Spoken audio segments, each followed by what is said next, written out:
आपण पाहत आहात कराड टुडे न्यूज।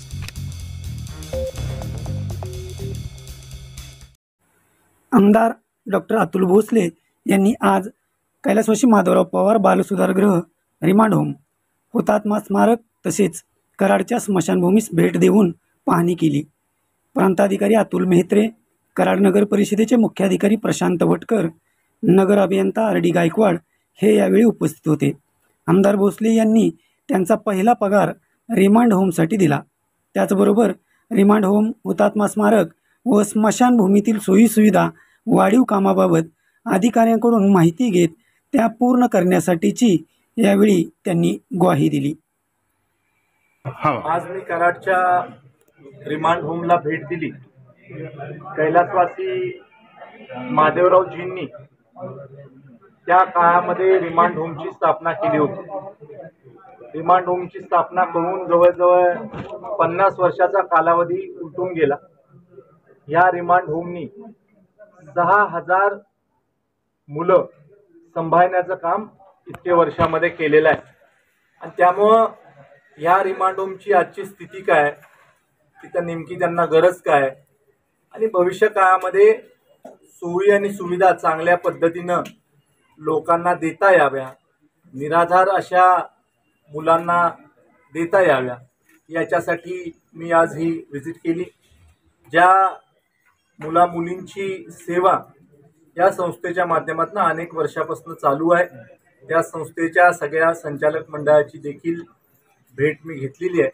त्यांच्या अडीअडचणी आहेत त्या समजून घेतलेल्या आहे। शासन स्तरावरून किंवा काही खाजगी क्षेत्रामध्ये काम करत असणाऱ्या कंपन्यांच्या माध्यमातून कशी मदत या प्रकल्पांना त्यांच्या किंवा रिमांड होमच्या इतर मुलांच्यासाठीच्या सोयीसुविधा त्यांना करायच्या, त्याला कशी करता येईल याच्यासाठी मी प्रयत्न करणार आहे। मी विधानसभेचा सदस्य झाल्यानंतर माझा पहिला पगार हा आज रिमांड होमला डोनेट करणार आहे आणि त्याच्यामधून त्यांना ज्या काही छोट्या मोठ्या गोष्टी करायच्या त्या त्यांनी कराव्यात।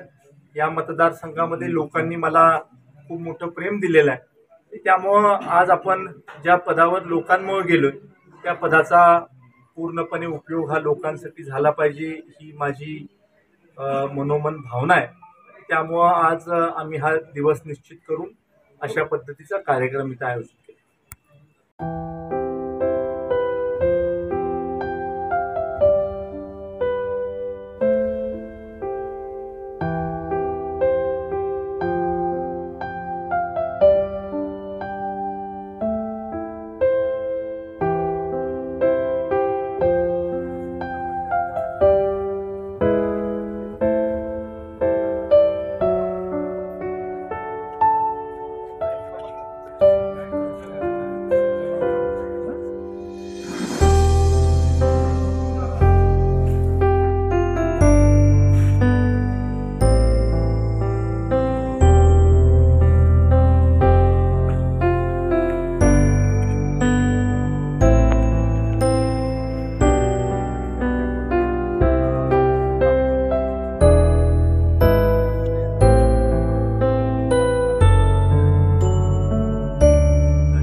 त्याच्यामध्ये स्मशानभूमीच्या सुधारणेसाठी कराडमधल्या काही समाजसेवी वृत्तीच्या संघटना एकत्र येऊन काही समाजसेवेचं व्रत ज्या मंडळींनी या शहरासाठी हाती घेतलंय अशा लोकांनी ट्रस्ट करून खूप चांगले बदल स्मशानभूमीमध्ये केलेले आहेत।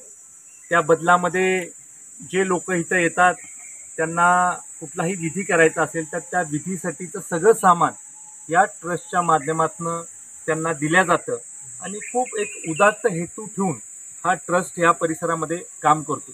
विधानसभेचा सदस्य म्हणून माझ्याकडे त्यांनी अद्ययावत स्मशानभूमी करण्यासाठी काही मागणी केलेली आहे. त्या मागणीमध्ये संरक्षण भिंतीची मागणी असेल, बाग बगीचाची मागणी असेल, काही कारंज्यांची मागणी असेल, स्वच्छता राखण्यासाठी काही उपकरणांची मागणी असेल, एक श्रद्धांजलीसाठी किंवा एक शोकसभा घेण्यासाठी हॉल दुमजली करण्याच्या बाबतीमधली मागणी असेल. त्याबरोबरच काही जुने जे हॉल आहेत बसण्यासाठी ते सुद्धा कसे अद्ययावत करता येईल, सिटिंग अरेंजमेंट कशी चेंज करता येईल, पूर्ण या 2 एकराच्या परिसराचं ट्रान्सफॉर्मेशन करून येणाऱ्या 25 वर्षानंतर देखील ही अद्ययावत स्मशानभूमी निर्माण करण्यासाठीचा एक आराखडा हा माझ्याकडं या सगळ्या प्रमुख लोकांनी दिलेला आहे. मी कराडच्या सगळ्या लोकांना आश्वस्त करू इच्छितो की या जागेला एक खूप मोठं महत्त्व आहे.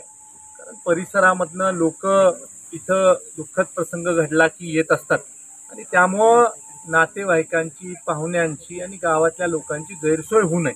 त्यामुळं जे काही राज्य सरकारकडून लागेल किंवा ज्या आपण मागण्या केल्यात त्या सगळ्या मागण्या आम्ही लवकरात लवकर पूर्ण करून देणार आहोत.